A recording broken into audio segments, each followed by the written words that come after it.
Hello, friends in cinema. Welcome to the 47th Seattle International Film Festival and this evening's live roundtable conversation with filmmakers from Taiwan. Before we begin, I want to acknowledge that we live, work, and play on the traditional territories of the Coast Salish peoples, specifically the Duwamish, Suquamish, and Muckleshoot tribes, and that we occupy this land. This acknowledgement does not take the place of authentic relationships with Indigenous communities, but serves as a first step in honoring the land we occupy and resisting the erasure of Indigenous past, present, and future. I encourage us all to turn this acknowledgement into action by supporting Indigenous communities financially if you are able, and through centering Indigenous voices in the film's art and wider cultural conversations you engage. I neglected to introduce myself. I'm Dustin Kaspar. I'm Educational Programs Manager as well as a programmer with the festival. And I hope you've been enjoying the films and especially the films from Taiwan. I want to remind you, don't forget to vote. You can rate the films that you've seen using the star ratings on each of the film's individual pages at watch.sif.net, and your vote for the Golden Space Needle Audience Award, which will be announced Sunday, April 18, is important to all of our filmmakers. Also a reminder that SIFF is a year-round nonprofit organization and your support means a lot. If you join or renew your membership by April 18, you are entered to win a pass to the Milwaukee Film Festival, which you can attend virtually from May 6 to 20. And you can also support SIFF with a donation at sif.net/donate. This event is a Zoom webinar. It means that you can see all of us, but we can't see or hear you. But you are absolutely essential to participating, and we would love to have you submit questions if you have them at any point during the presentation. If you have a question that comes to your mind, feel free to submit it in the Q&A portal. There are two different things. There's a Q&A and a chat. The Q&A portal lets us keep the questions all in one place, and our intention is to have the conversation, and then at the end of the conversation we will engage with the questions that have piled up there throughout the time and answer as many as we can before our time is up. You are also more than welcome to converse with each other in the chat by changing your little blue bar from panelists to panelists and attendees. That will allow you to talk with everyone else who's viewing within this Zoom room. I would love to thank several people, several sponsors who are essential in making this event happen tonight. The first of which is the Taiwan Academy for their support of Taiwan cinema at our 2021 festival, and the Taiwan Studies Program at the University of Washington for their assistance in preparing and promoting this roundtable conversation. We are joined tonight by Angel Chou, who will be translating for this conversation, and I am delighted to pass the moderating baton to Ellen Chang, who is a doctoral candidate in cinema and media studies at the University of Washington. Take it away, Ellen. Thank you so much, Dustin, for getting us started. Thank you to everyone behind your screens again for joining us at the Taiwan Films Roundtable this evening. Today we have Director Chen Ming-lang from The Teacher and Director Guo Zhendi of Final Exam, and producers Yi-Sen and distributor Eric Chou for Get the Hell Out, joining us to discuss their cinematic visions of Taiwan. So maybe we can give them a virtual round of applause first.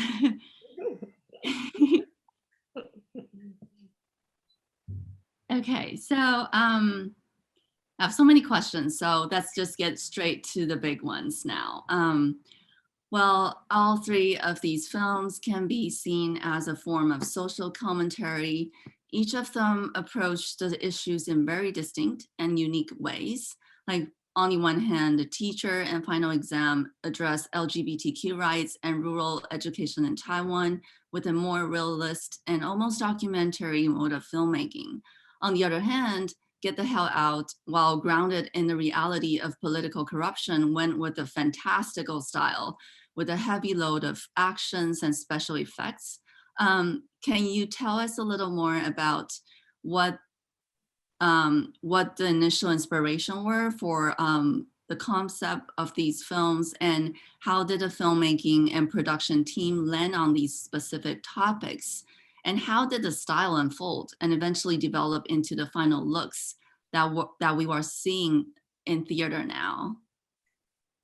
所以请问你的拍摄的风格灵感来自哪里？然后导演与制作人是怎么选择要如何反映社会的问题？然后还有拍摄的过程是什么样的？好，那我就先回答，因为他刚刚翻译了哈。其实这个过程蛮特别的，就是说，在台湾有一个 FACE 联盟，那我因缘际会去参加了他们的那个冤案的研讨会，所以我们在大概1周的时间读了70个判例，就是跟冤判有关的案例。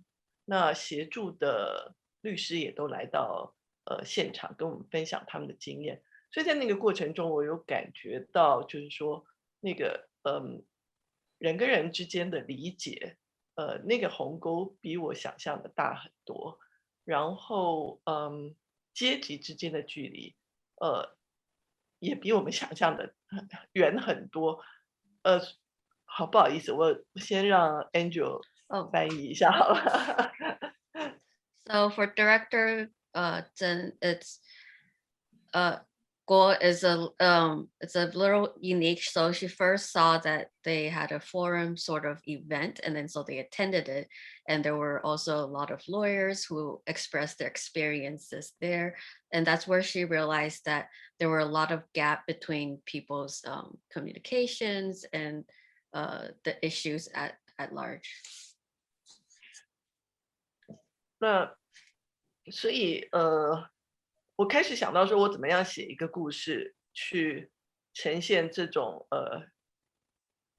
阶级之间的距离，或者人跟人之间的互相不能理解。那我觉得或许不只是法官跟被审判者的距离，甚至一起长大的亲兄弟，因为他们成长的过程到最后就业的状态，他们也可能有那么大的鸿沟。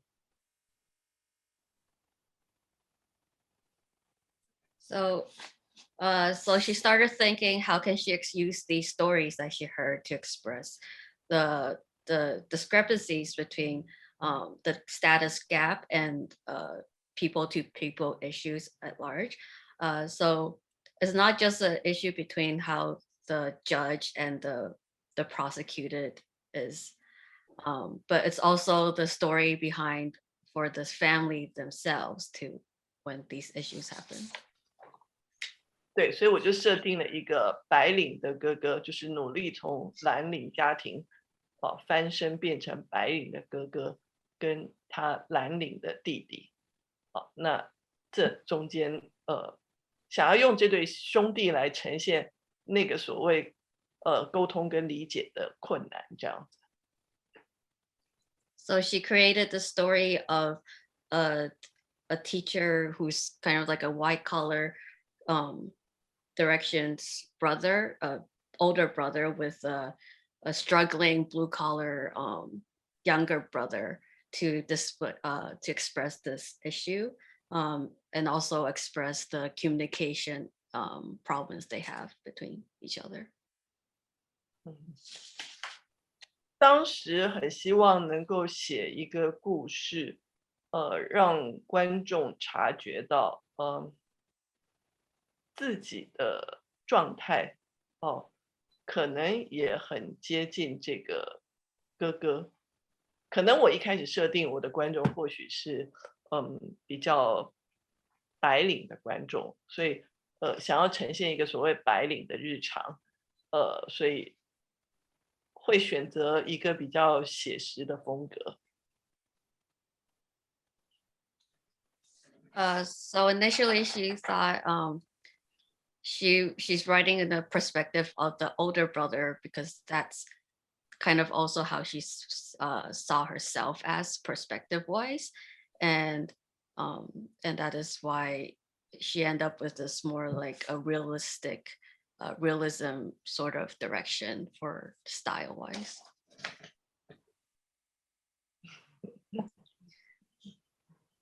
先说到这里好了。Thank you so much.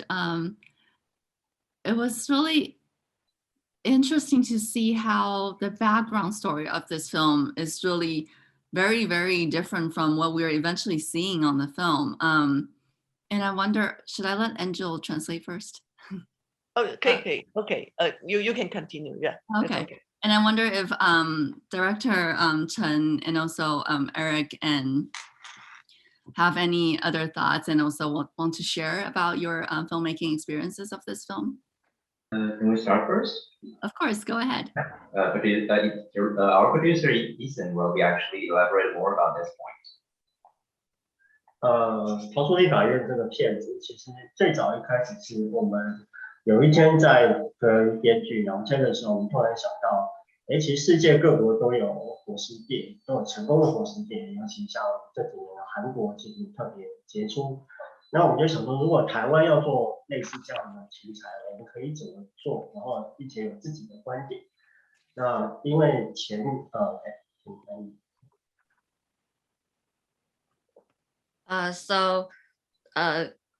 they started this idea because they saw how zombie movies is very popular and everybody has their own version, and they want to see how would their own version be like with their own unique way. How can they add in the Taiwanese flavor into it?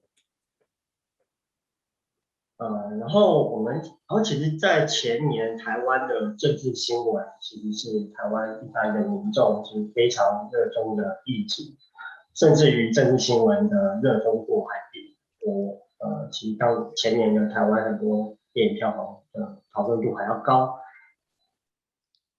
And in previous years, there's been a lot of parliament news and about the assembly floor fiascos sort of thing. So that is what inspired them to write about it. 所以我们就在思考，那好像有机会把就是有一些政治荒谬的情形跟活尸片做一个结合。那我们就开始了进行大概1年的剧本的撰写。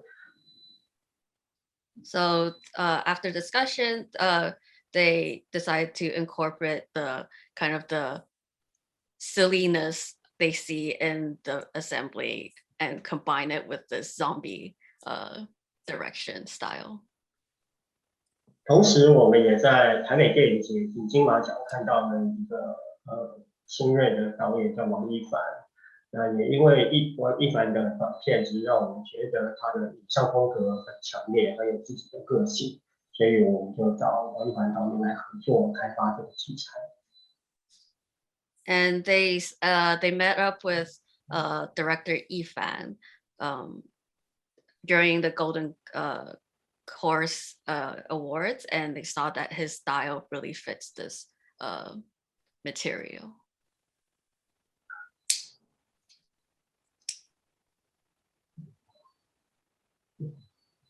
差不多这样。Thank you so much, Yi-Sen. The combination of like social issues, the protest, and also with the genre is really interesting. It's a very interesting and wonderful twist for this film from my own audience point of view, and I really enjoyed that. Director Chen, would you like to share? So for me, I started from reading a lot of local news. There were some stories that caught my attention, which involve LGBT teachers being sued or prosecuted for being HIV positive or lecturing LGBT-related issues in their classrooms. So then I got to think about what it is like for a young LGBT person to fall in love in the current society in Taiwan. We know that Taiwan has changed a lot since the end of martial law in 1987. So what is interesting in the year 1987 is that there was a huge scandal about a 23 years old young man who was the first person in Taiwan to be exposed of his HIV status publicly on the media. It was a frenzy. That person in question is Tian Qiyuan. He then went on to become a famous and invigorating theater director in the next 10 years before he died in 1998. However, the way he was treated by the society while he was alive was what I think the real scandal. So the beginning of the movie The Teacher, there was this Buto dance is one of his works. So I wanted to investigate how much the society opinion towards LGBT has changed since the last 30 years. And I also wanted to present the situation the young generation faces nowadays. So that's why I kind of set out to make a documentary style drama to make it as close to reality as possible. While our production was scheduled to start, we came upon the marriage equality referendum. Then I just called my actor Oscar and said, oh, you know what, we have to go out and shoot this. Which is why, you know, all these elements that combined into our movie. It's so interesting to learn about the order of how you put things together. Because when I was watching the film, I thought the reels about the protests and everything was actually already filmed and done way longer than when you were shooting the film. But it was just such a wonderful coincidence, I guess. Yeah. And that very close to life documentary almost kind of style works so well with this film. So thank you so much for all these beautiful works. And I am seeing one of the questions from the Q&A sections, which fits so well with my first question. So I'm going to read it out. So Ray and our audience is asking, is it just a coincidence that 2 of the 3 films represented on this panel are about teachers? Or like, do teachers have an especially prominent cultural position in Taiwan? 所以这个问题是这2部片都是有老师当题材的，他们想问是不是有特别的原因，为什么要用老师来当题材？在社会上，对，在台湾的社会里头，我想尤其在我的世代老师代表的是一个好的职业，然后也代表一个能力被肯定的白领。So for my generation, especially, teacher represents a very good, secure career path, and it is very well respected. 那当然，所以当我要寻求一个观众可以投射的对象的时候，这个职业会很快的出现在我的选择当中。So when I looked at something that will represent really well in the storyline, that be easy for audience to project and relate to, it became teacher being the optimal choice. 然后对于很多台湾比较辛苦的家庭而言事实上在过去因为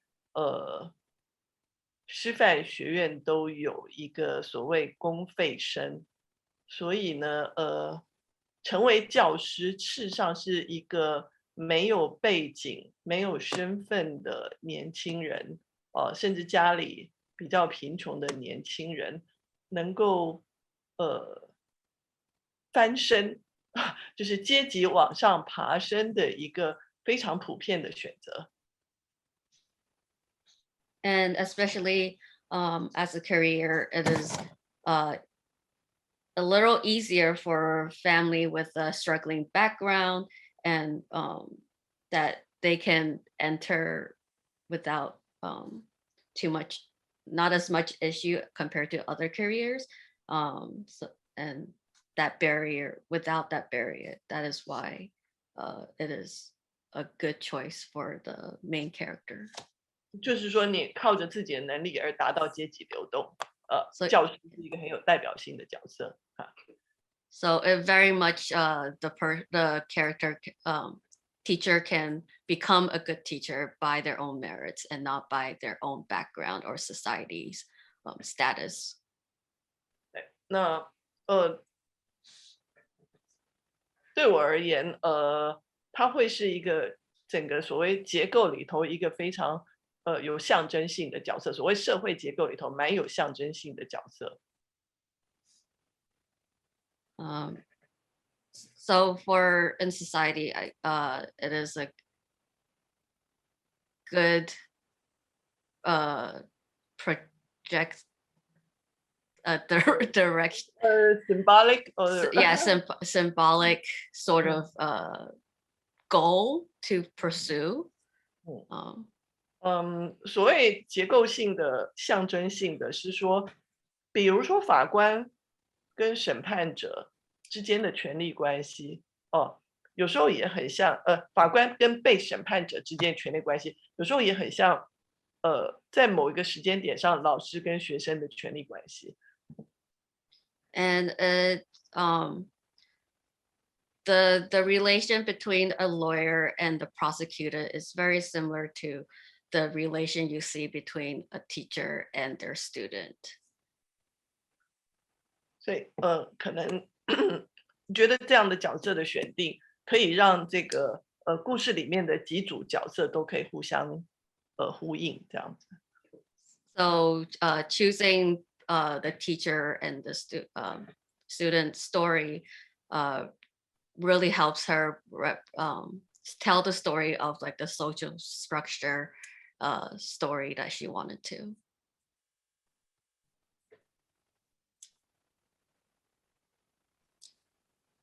For me, the first reason I choose a teacher as my character is that I realized that in the movie world, teachers are usually crazier than a normal person. You know, if whatever movie you can see, if they talked about teacher, they are crazy. That's a joke. But then in Chinese-speaking society, teachers are usually being held in a very high moral standard. They are being very inspected, very being watched by publics. They need to be a standard of behavior for the noble people, for the students, for the little kids. Which is why they are being watched closely, in a society, and whatever they do does affect, a lot of criticism or a lot of things like that. Yes. Yeah, it's great to see.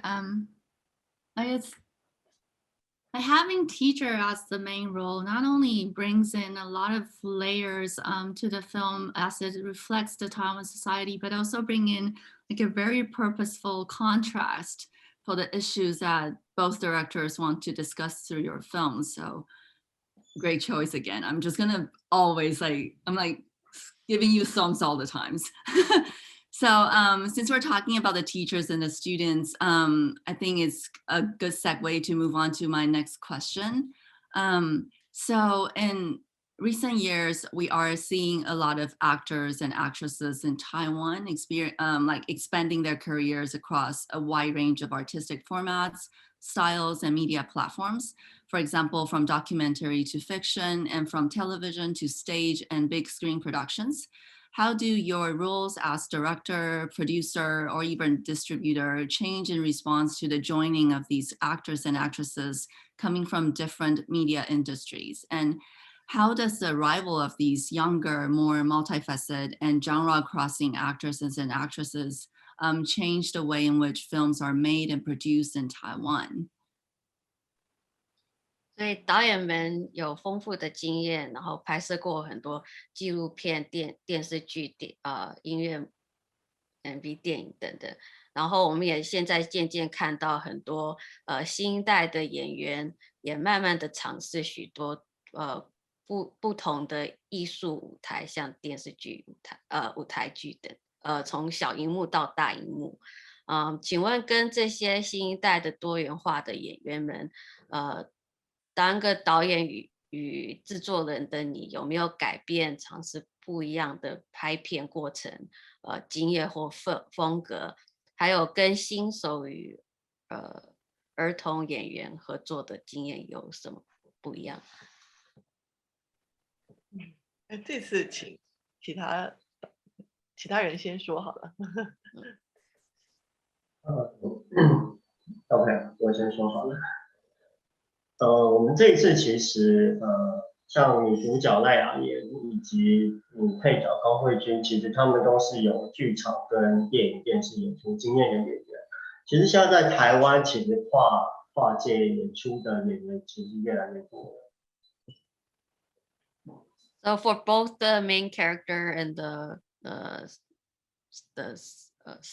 supporting actors, they're both have TV and stage experience, and they've been seeing this a lot, that actors have more and more experience across platforms. 其实这次比较特别的是，反而是比如说，因为我们电影里面有很多大量的佛师，那他们其实反而是这一些非职业演员，对我们来说，这次的拍摄上面来讲会花比较多的时间，因为他们有很多动作的训练跟设计。So for this time for the zombie movie, there's a lot of zombies, and that is the actual bigger challenge, where they have a lot of amateur actors to play the zombies. So there's a lot of choreography going on. 就是每天在那个拍摄现场，70个活尸演员里面，大概有20个是就是动作组的演员，那其他的都是非职业演员。那我们大概在拍摄前也花了将近2个月的时间，就帮助他们做训练。So every day there's about 70 total actors. Only probably 20 are the professional action stars, and the other they have to on-site training. 其实整体来说，还是在看电影本身的类型是什么。那基本上跨界的演出，其实在现在全世界来讲，其实都还蛮普遍的，是一种蛮常见的一种现象。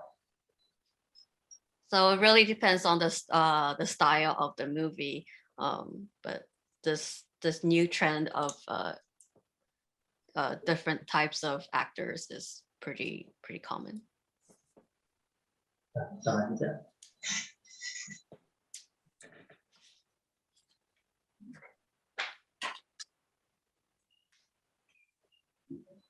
好，我这边 OK 了。Yeah, it's very refreshing to see how like a zombie movie coming out of Taiwan. It's really special. It's something that we haven't really seen before. So that behind the scene story of making the film and working with the actors and actresses is really helpful.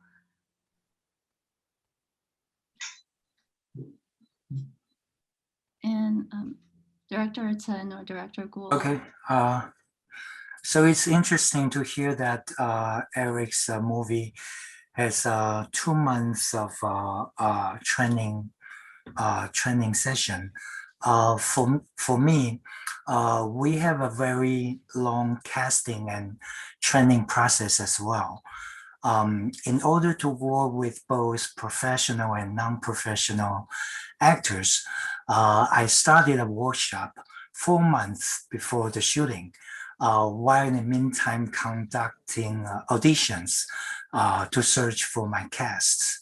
When I like someone in the audition, I would ask them to come in to join the workshop without telling them what role they will be playing, and not even showing them a word of the script.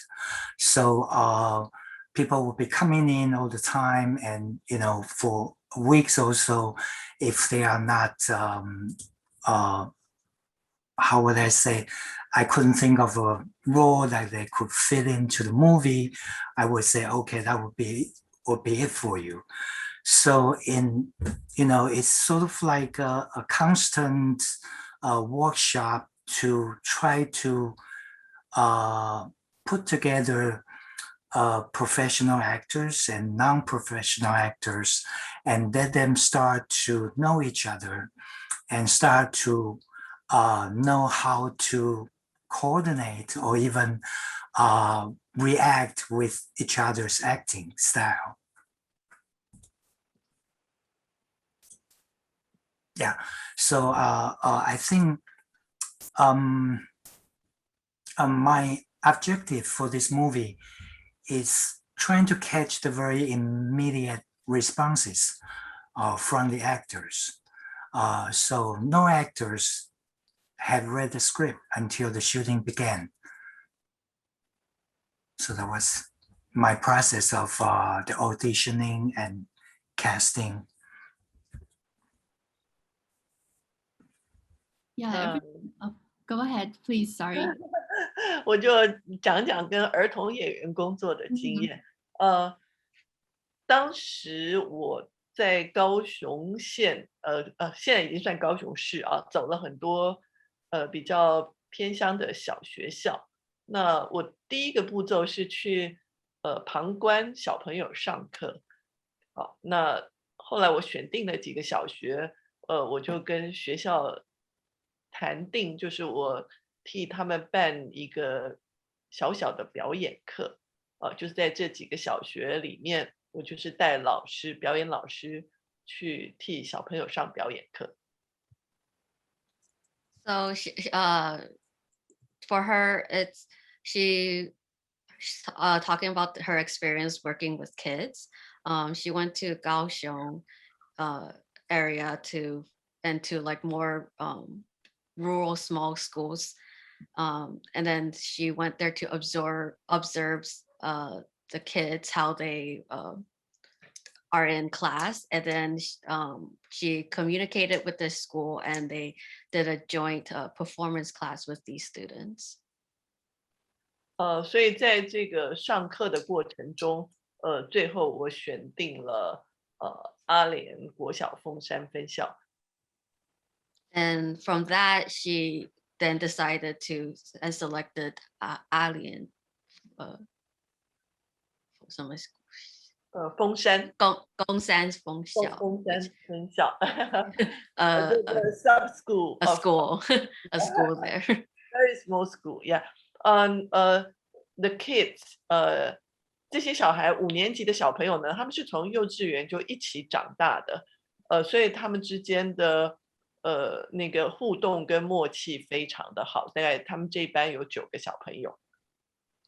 So these kids are 5th grade now, but they've been as classmates since they were kindergarten schools. So they really have that rapport and that friendship there already. 然后他们是很多人参加足球队，喜欢户外活动。那从我的观察，他们也比较不是那个所谓非常对媒体自觉的小孩。And they grew up and they loved playing football. And she also observed that they were not very affected by anything by the media. 那他们的导师在上课的时候跟他们的互动也非常的好。 And they have really good relation with their homeroom teacher. 所以我带着我的演员也到学校，就是演这个老师的演员也到学校参与他们的课程，然后也跟他们一起做户外教学。 And then so she brought her actors to also interact with the students and did a lot of after school sort of activities together. Yeah.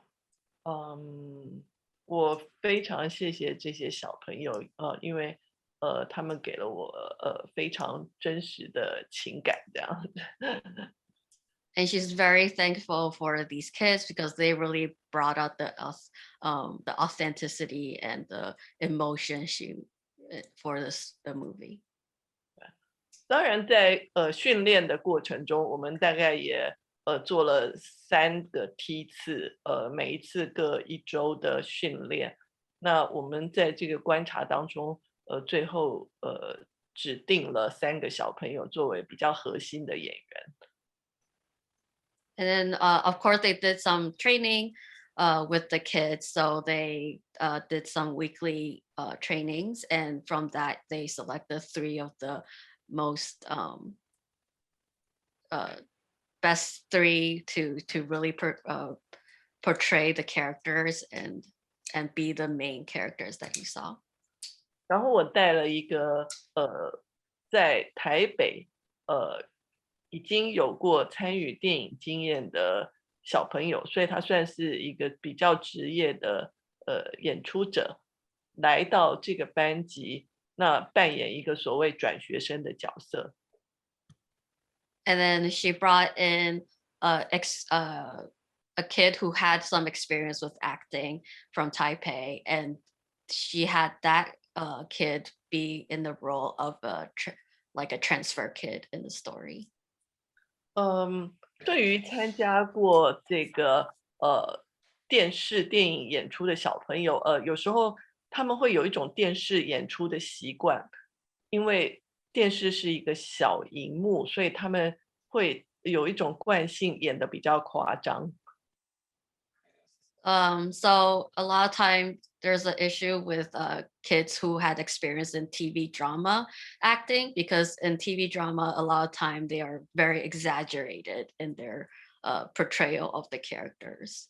对，所以我们确实也花了一点时间去调整这个有职业演出经验的小朋友，但是小孩子都是很敏感的，所以在我们老师的训练之下，他能够分辨什么是真实的情感，什么是夸张的演出。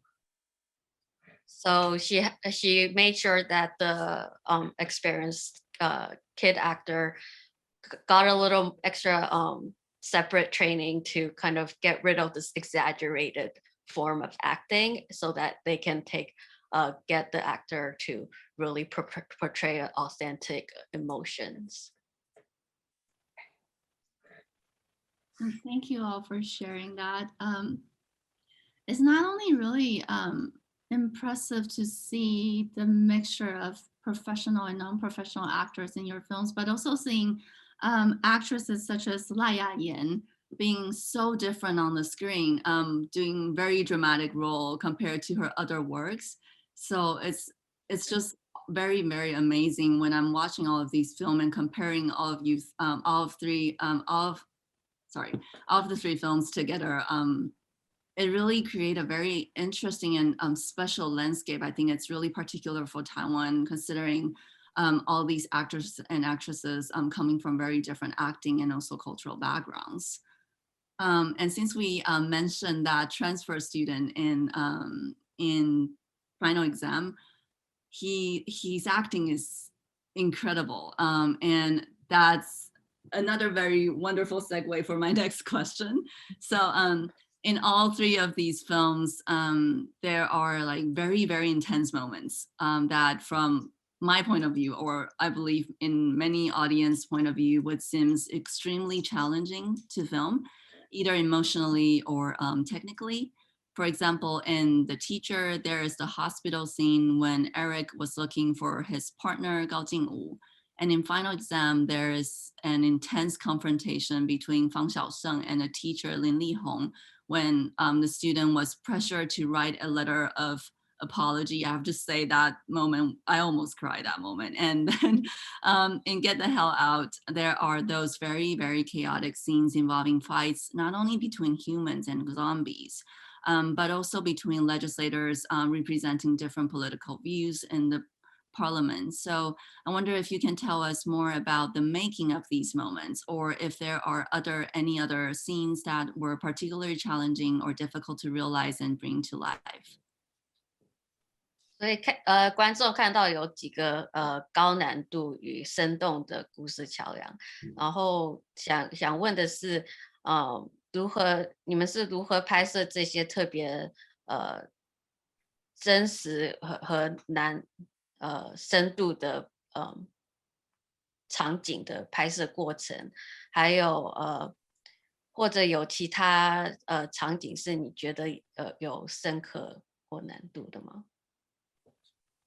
其实表演很身体性，所以方小胜当我们试图要让他放弃一些所谓电视表演的习惯的时候，我们试着让他的身体先去做一些必须要很用力的动作，给他一些困难的动作，让他必须用尽全身的力气。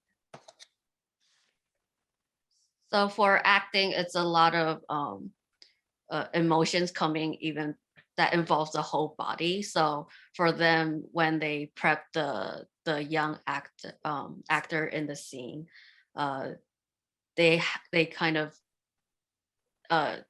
encourage him to really get from internal emotional to involve the whole body to express that emotion that you see on screen now. 其实讲得很直接，就说，一开始我们就是整个人把他 hold 住，然后让他只要很专注的用尽全部的力气，要逃出我们的这个掌控。就是我们开始训练他从身体要全身用力，对。So one of the things they did was to express the pain that he had in that scene where he's kind of like struggling to escape in a way. So they physically kind of like held him down, like restrict him in a way that he can like physically feel it first, so then he can portray it. 对，大概在这样的训练大概1周之后，我们开始加入一点情绪的元素，就是让他去想象那些让他必须要用力的事件，这样子。And then after the training about a week, they started adding a little more training on how to express these physical things to more internal emotional thing and how to express it. 对，就是尝试让他用自己的想象去把他的情绪跟这个用力的状态连接在一起。So helping him to imagine and make the connection of these physical pain that he might have to something more emotional that he can portray. 对，那所以在这场戏进行之前的1小时，我们试着引导他去进入一个他人生经验中最在意的事件，这样子。So before the scene, an hour before it, they had him to prep by thinking of the worst thing of his life and start from there. 当然，对小朋友而言，他其实可能只是一个想要请假去参加一个旅游而被禁止的状态，但是对他来讲是一个很强烈的情绪冲击，这样的。So for kids, it might be something as simple as that he wanted to go on a trip, but he couldn't. So for that was what it took for him to really get into that emotion. 对，那他做得非常的好，我们大概只拍了3个 take 啊。So he did so well, very emotional that he only took 3 takes to get what you see right now. Yeah.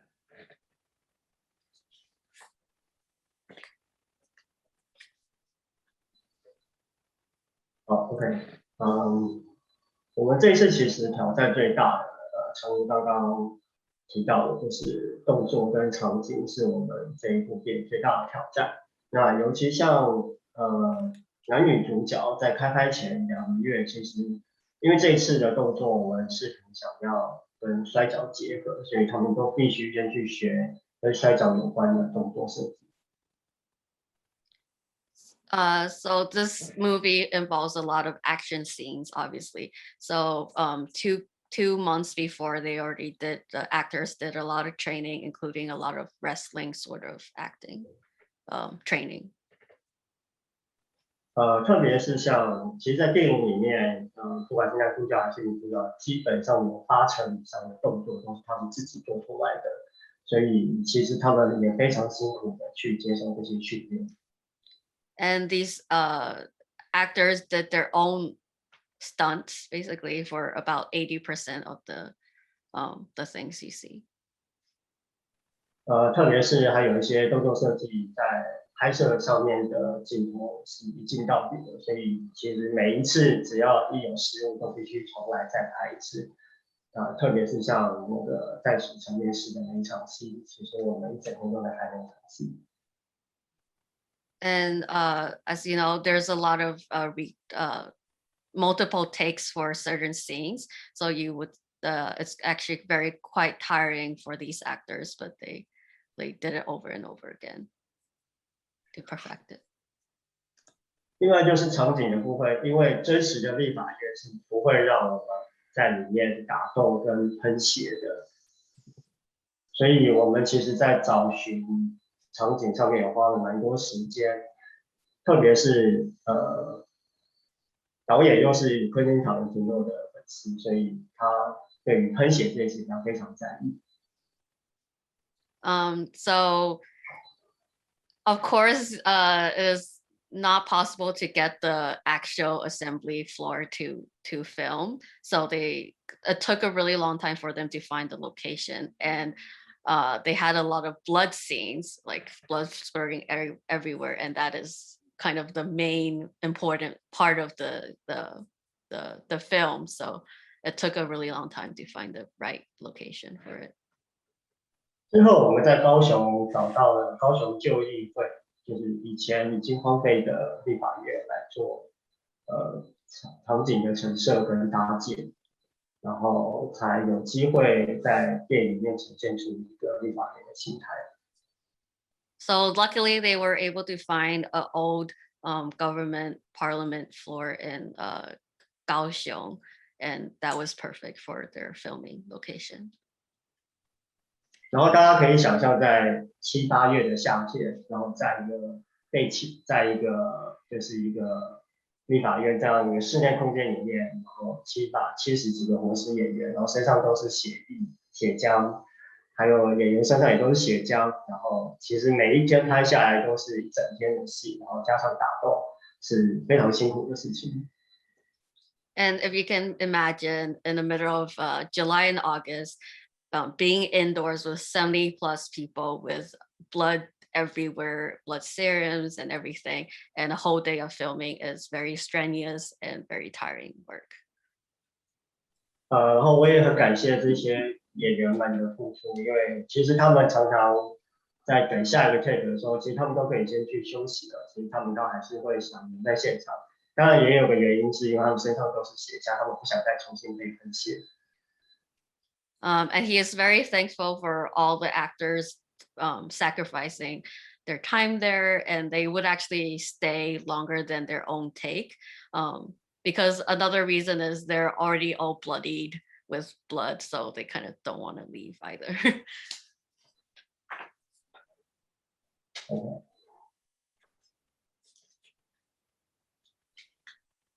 And Director Chen. Okay, so the teacher is all about Oscar Chou, Chou Zhiyu. Oscar, he played the lead character, Kevin Chung. So the scene that you mentioned in the hospital, since I mentioned earlier that we had a very long period of training, during the 4 months, eventually we get to train and fine-tune Oscar into a status that's a mode that he was very much in the character. So the emotion for him and for the shooting is actually not a huge problem. It wasn't difficult. When he was in the character, everything just come out easily as it should be. But there was a big problem that everybody in Taiwan would ask is the sex scene.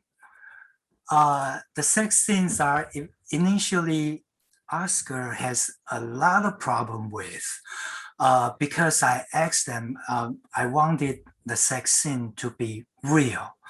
So what I wanted them to do is to play it out naked. This kind of thing, I think in Taiwan is not so easy, or is not, they are not used to it. And especially for Oscar, he has a lot to think about. He has a huge family and they are very conservative.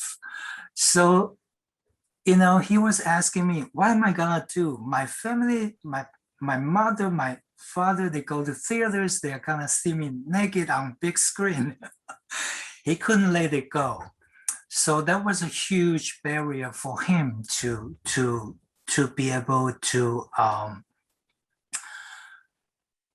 to totally commit himself in a sex scene.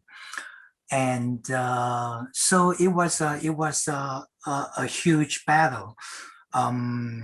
We did prepare. We prepare a lot of protections. We prepare like the little underwear, a cup, everything. We had everything. So during the day of the shooting, I said, okay, we spend the time just to put on those protections. I think it took like, an hour. And so, okay, we started shooting it, and it was like several takes after. I just said to him, it's not working. It looks fake. It just looks terrible. I'm going to show you the footage. Come with me. And I showed him the footage, and then he was still not being able to do it. So, I stopped the shooting, and then I had a long talk with him. Of course, with a lot of ways, strategies, trying to persuade him, and this and that. And well, after all, he listened to me. So we just try it. And then eventually he overcome his, a lot of barriers, and we shot the sex scene, both of them naked. Thank you so much. I'm so glad you got my cue and mentioning that sex scene that I didn't ask. I wanted to ask that, but then I throw out another scene so that you will talk about it on your own. I'm so glad you got that cue. And it's so nice to learn about how the transformation from emotion to like bodily experience and performance through the behind the scenes you talk about. So I have, and it's really similar to the way we're thinking about like social issues and all the background, cultural, political backgrounds behind the films you made. So I want to move on to the next question, which is more about the larger, the broader topics of the background of your films. So in the disclaimer, or like the warning opening credit at the beginning of Get the Hell Out, the last two lines read, a wrong movie makes you suffer for only 90 minutes. while a wrong government makes you suffer for 4 years. So based on that statement, I would like to go back to my first question about seeing these films as social commentary. Like, with the plot grounded in or inspired by real life events in Taiwan, what is the most important thing you would like the audience to take away from these films? Are there any subtexts or less obvious topics or issues you would also like to share with the audience?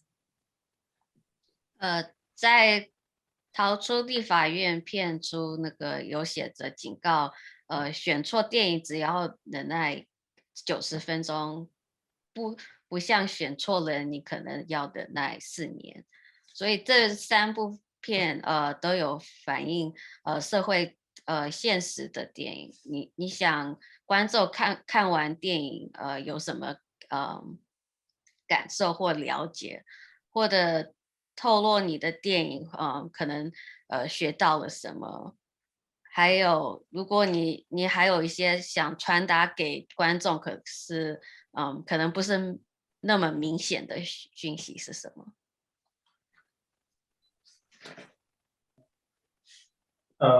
其实一开始我们在做这个政治嘲讽的国师片的时候，有一个概念还蛮想跟观众分享的，就是其实，在剧中，不管是男主角王有为，他是个孤儿，他想找回自己的家；那女主角尹颖，她想要守护自己的家；替代役其实他想赶快退伍，想赶快回家。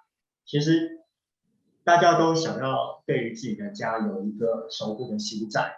那我们当然希望，其实不管今天，因为台湾的政党是4年一任嘛，所以其实我们常也在政治新闻上面听到大家在对于这样的任期在吵来吵去，或者是有一些嘲讽的一些现象。但其实终究还是回到，如果今天是我们自己居住的家，那我们会用什么样的心态去面对？ So in the movie, the main character grew up in the orphanage, and the actress was fighting to protect her home, and then the security guard you saw wanted to be finish his job so that he can go home soon. So everything, the whole film kind of surrounds around the idea of home and kind of protecting their home. And in Taiwan, the government parliament terms are 4-year terms.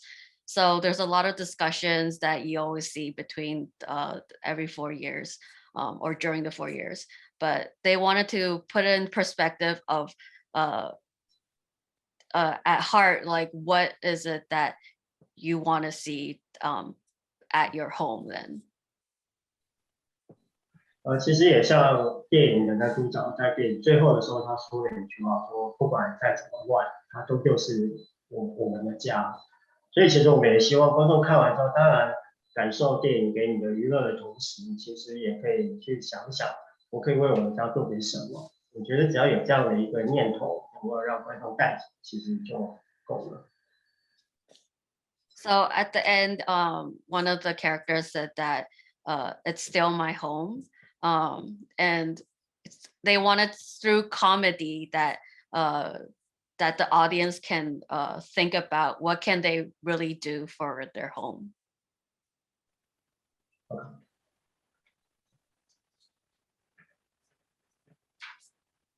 Thank you so much for sharing that. I remember one of the lines from, I think, both leading characters. They said, it's never about politics, but it's always about my home. And it's especially touching whenever I saw that for someone like me, being away from home and always finding, like, looking for ways to connect with Taiwan, with my homeland. So it's especially touching to hear that being screamed out loud in the films. Director Chen and Director Kuo, do you have anything you would like to share? 先说吧。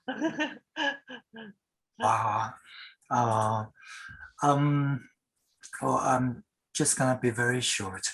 I think a lot of prejudice comes from abstraction. It's easy to pass judgment on people when you don't know who they are. When you get to know a person and when you understand what they went through or or even better, when you get to experience their experiences. You know, we're all human beings, we'll all make mistakes, we'll all stumble here and there in life.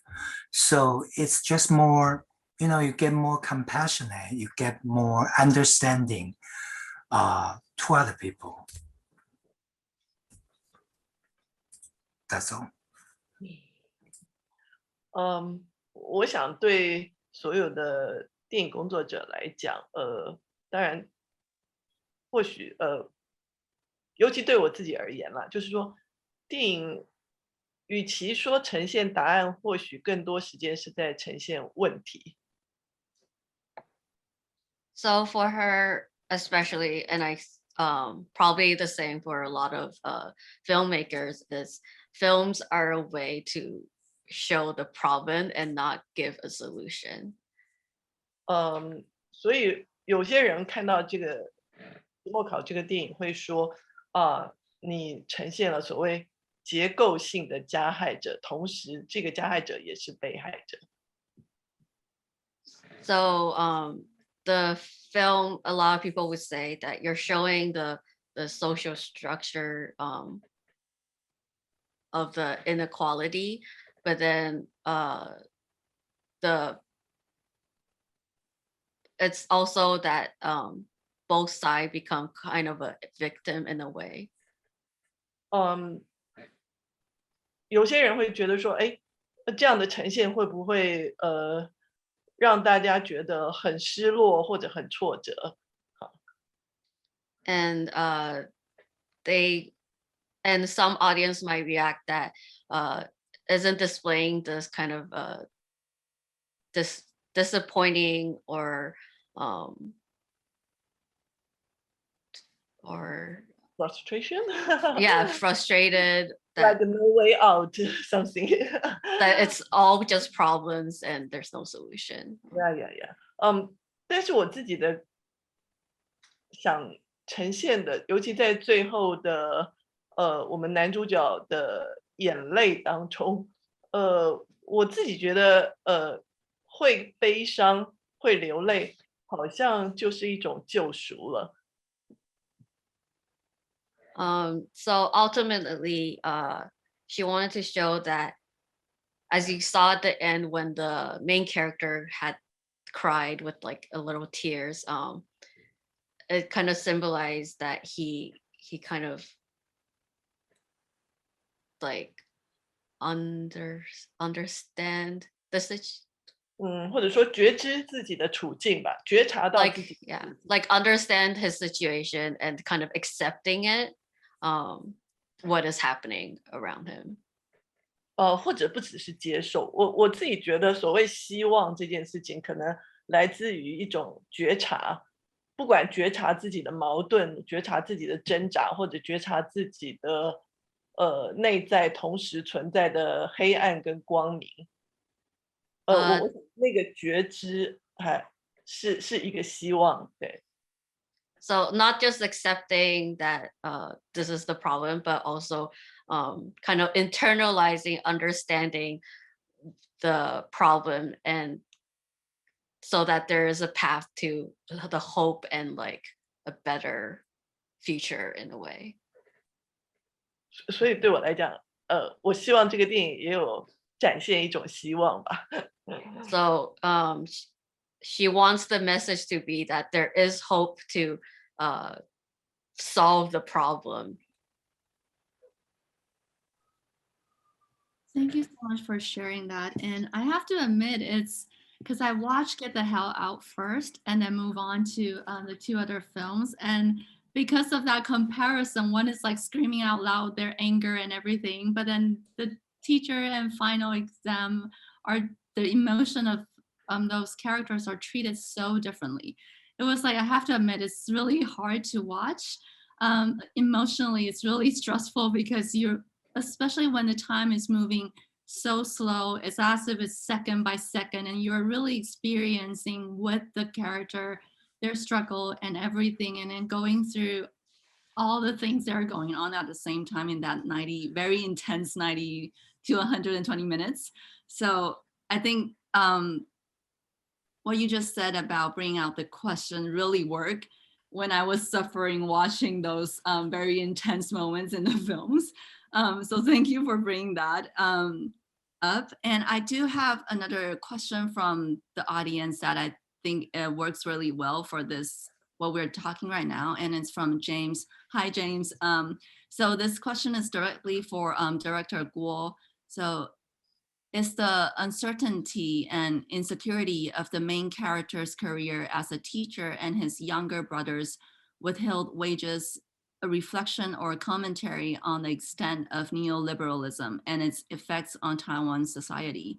I was struck, for example, by how public school teachers try to convince parents to send their children to their school. So James has a question.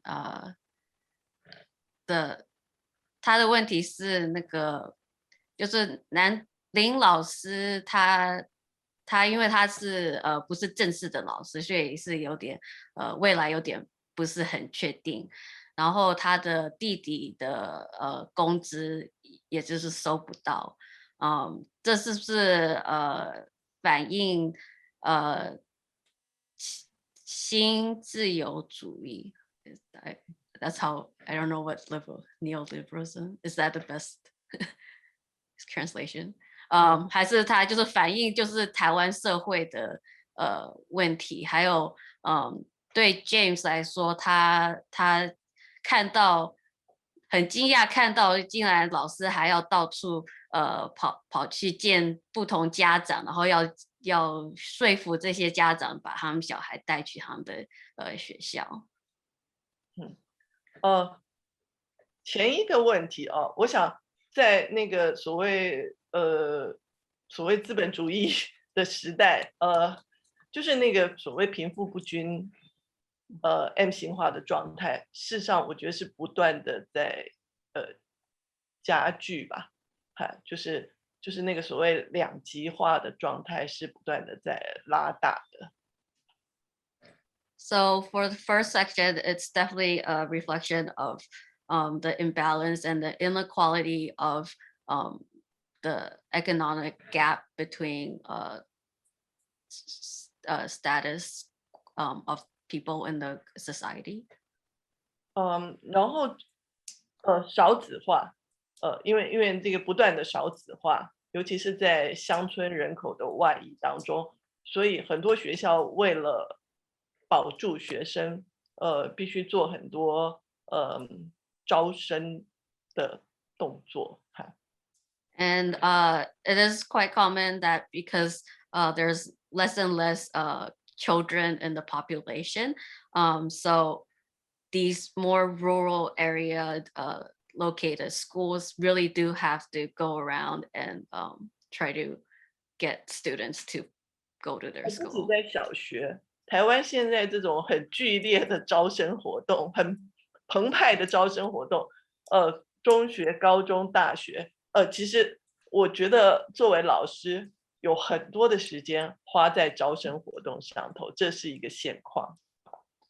And it's not just in elementary school, it is from elementary, middle school, all the way to colleges. If their location is more out there, it is really hard for them. And you would see these very extravagant sort of like activities to try to attract new students. 台湾的少子化是非常剧烈的。So it really reflects the trend of less and less the population growth. There's less and less kids being born.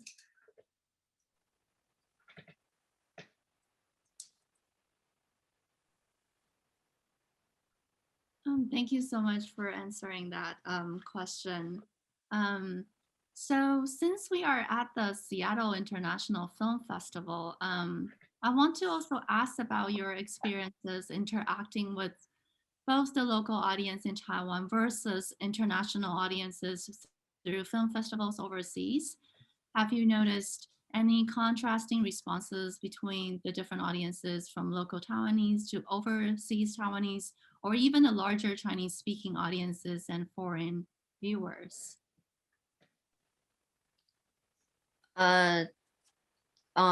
想问的是，你觉得台湾当地观众与国外的观众最大的回应差别是什么？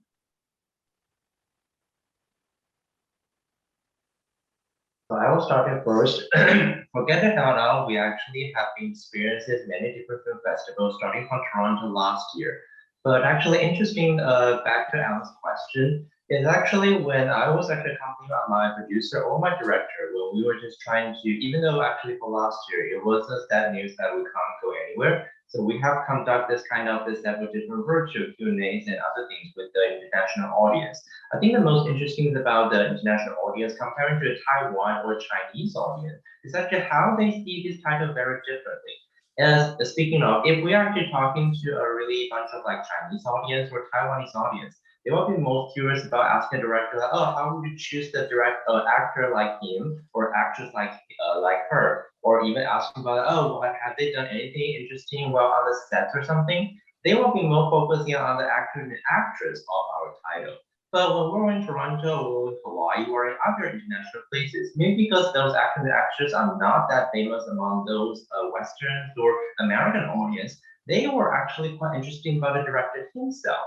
So we have been receiving comments that, oh, you must be the current Quentin Tarantino of Taiwan. Some people even describing our director Wong, as the new Stephen Chow. Even though it's a really big compliment, we have to give big thanks to them. But however, at least for me, as an observer, I think the most interesting about the Eastern and Western audience see our title Get It Out is somebody actually, Western people see it as a very genre title. You know, they want to discuss how the director react and how they actually choose to do this and that. But instead of that, for the Eastern audience, Taiwan audience, they will be really focusing on our actor and actors, the star effects that we have in the film. So that's something which I think is actually quite interesting. It's the same movie, but with a different audience from the Eastern and Western, they pretty much focus on the very different spectrums for the both sides. That's all I want to share.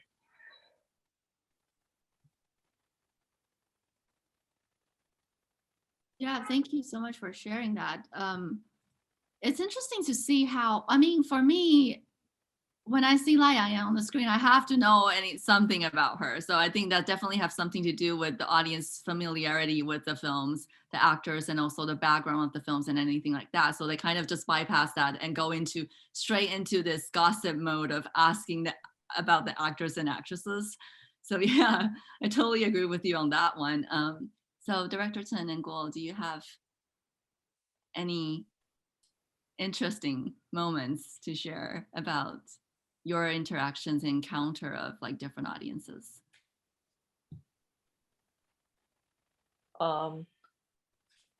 我自己当然作为一个导演，我很希望能够用最特别的故事来说出所谓普遍的人的状态。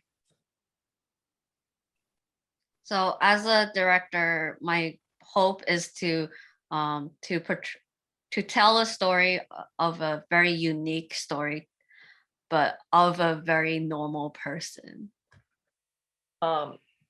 对我来讲，就是说，透过影展，透过网络平台，能够跟更多的所谓独立电影的观众接触，是一件很棒的事情。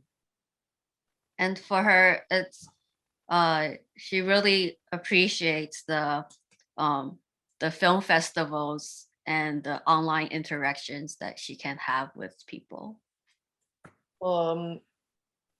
我的想象，这个电影的观众，或许不是在某一个特定的区域，它是在每一个不同区域里头，某一群特别喜欢独立电影的观众。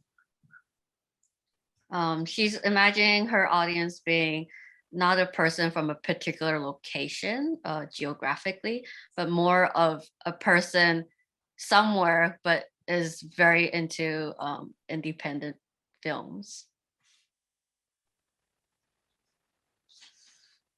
所以这个我觉得拜网络之赐吧，我觉得或许好像是可以比较放心的创作这样子。And so the internet, like being able to reach more widely with internet and technology, really makes her feel happy that she can very safely be creative with what she's making.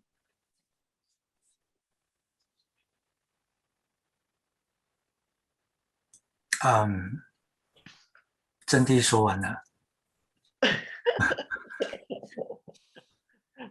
哦，好，So my movie was released in Taiwan in 2019 by the end of the year. So I get to be able to, see the movies, talk to the audiences.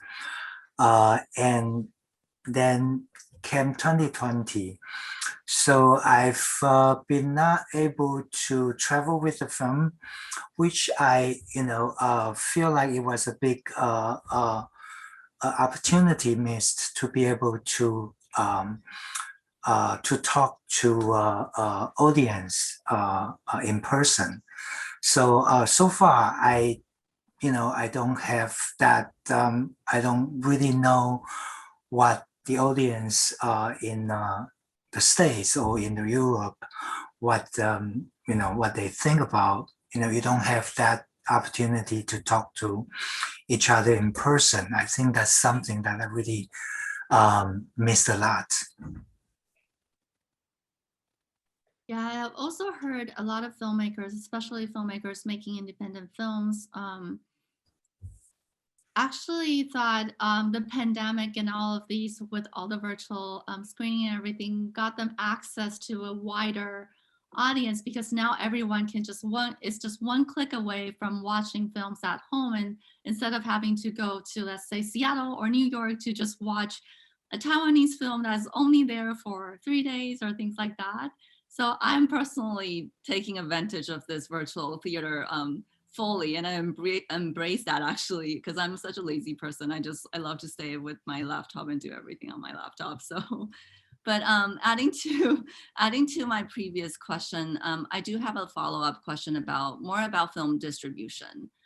So what are the challenges you have encountered when distributing Taiwanese films, especially films with a strong Taiwan flavor, to the international markets, and especially those consist of largely audience and familiar with the culture of Taiwan?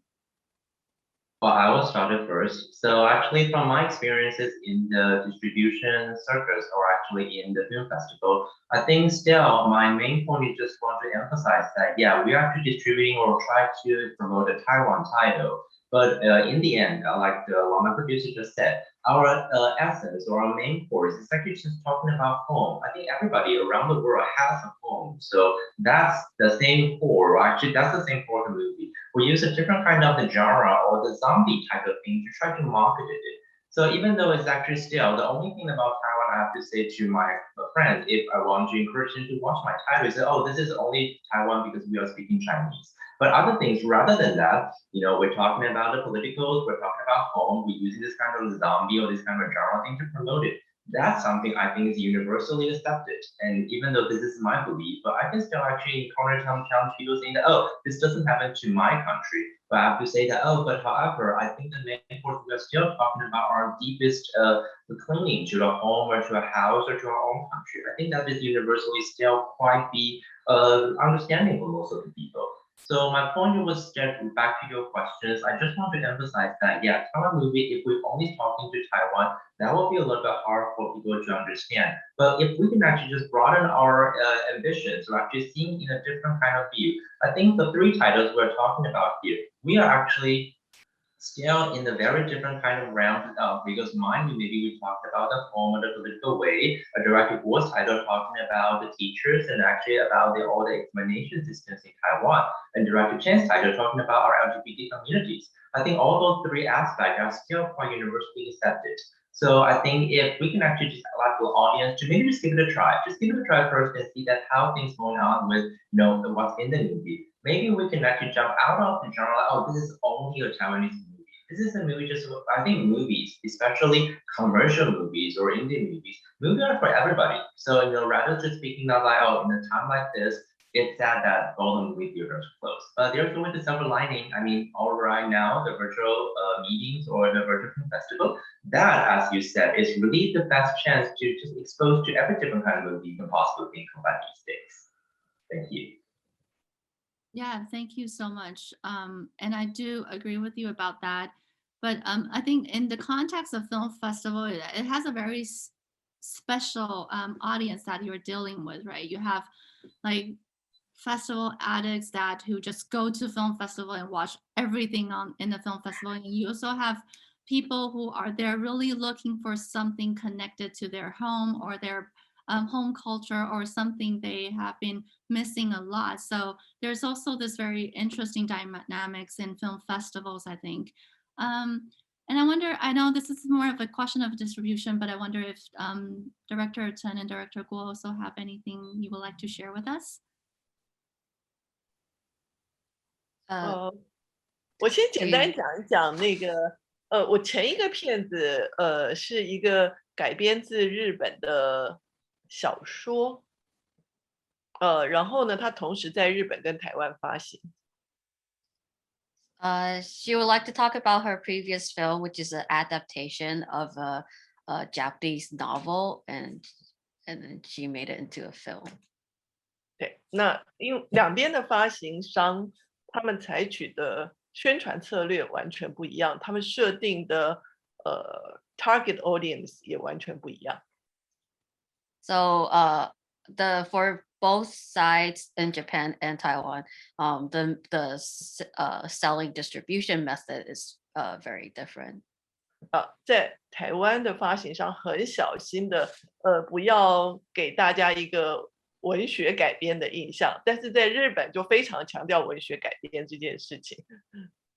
So in Taiwan, they would the distributor very careful in their wording not to make it so that it's very novel based and very like it's 文学 base， 他们强调 like 他们很害怕。like they don't want the selling point to be a novel that people will think, oh, this is like too complicated in a way. Yeah, to literature. Yeah. Yeah, that there's like a distance away from what the audience might expect. But in Japan, they were very heavy that like this is a novel, this is very deep and like what you would expect from a novel, basically. I think the perspective of novel is different in Japan and Taiwan. 或者文学吧，就是说他们对于文学这件事情的想象，literature something about literature， yeah， 就是台湾的发行有一种担忧，就是说当你想象它是一个文学的时候，观众会自己设限了这样子。So it's overall there's a misconception of what the word literature present in the branding wise. So in Taiwan, it relates to more like heavy and not as attractive as how the word literature is used in Japan. So for branding wise, when they were selling the movie to the audience, one would refrain from using the word literature, then the other one would use the word literature.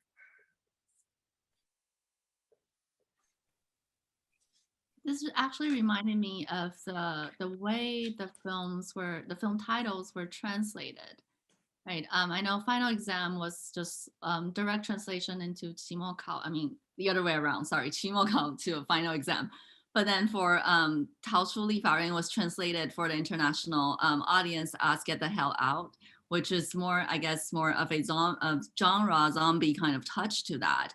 And then with The Teacher, the original Chinese title was actually My Soul Was Made. I'm just gonna do my own translation. Like my soul was made of love. Made of love, yes. Yeah, so I wonder, how did you decided on that translation?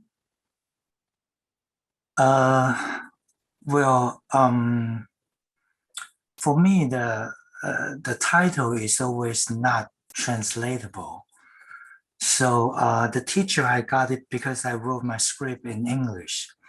So that's the very beginning of my script. I called it The Teacher.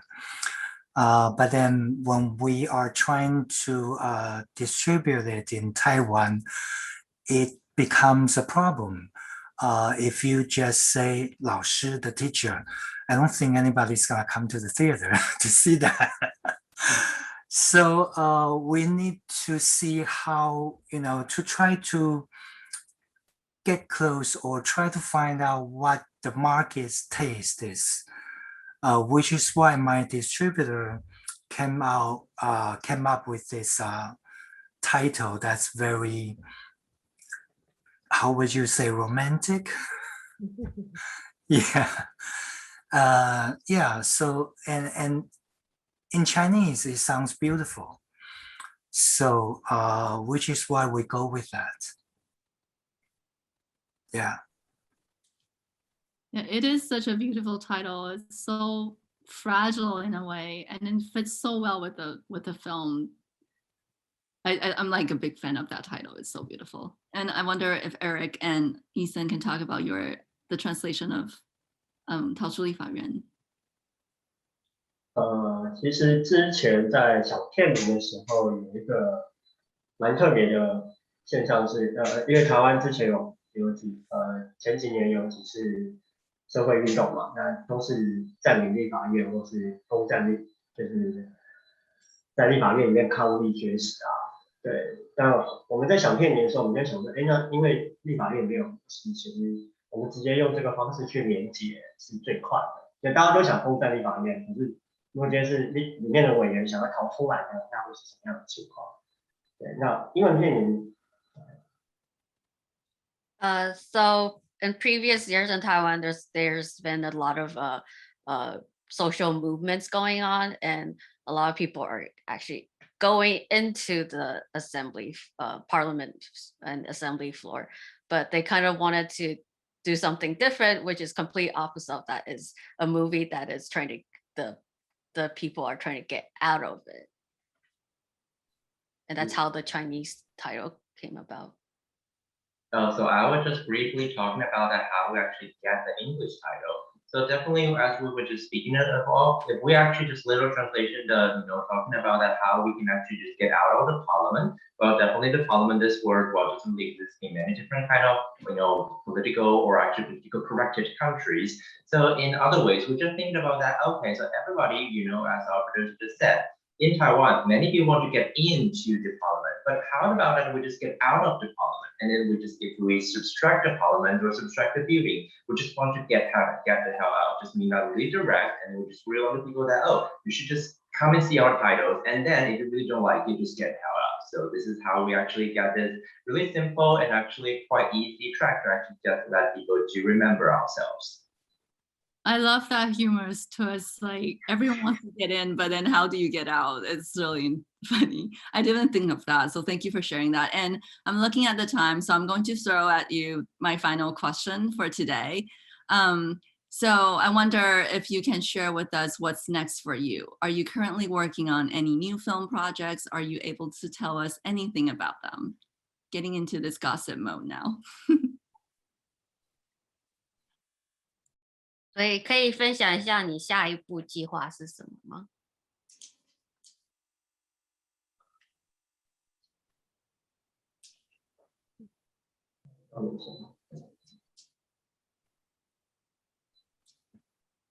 ？I will start it first.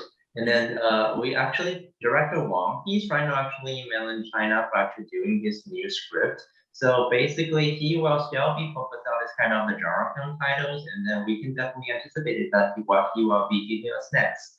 And then that will be for the director himself, and for my company, for the production company that we have here for the Greener Grass. The things about actually we have encountered for last year is actually, even though we talk a lot about how we actually reach the audience and everything, but sadly our box office in Taiwan was not that good because of the pandemic. So in this year, we actually shifted a little bit. We are actually starting to making more TV dramas and TV series rather than theatrical movies. So in Taiwan, this kind of the own new training for all people are just staying at home, and probably they would just go on Netflix and Disney and other kind of the international OTT platforms to enjoy entertainment. So this year, our company will be more focusing on this TV drama and TV series and mini series instead of actually theatrical titles. So that will be the new trend or actually new kind of attempt for our company. Thank you.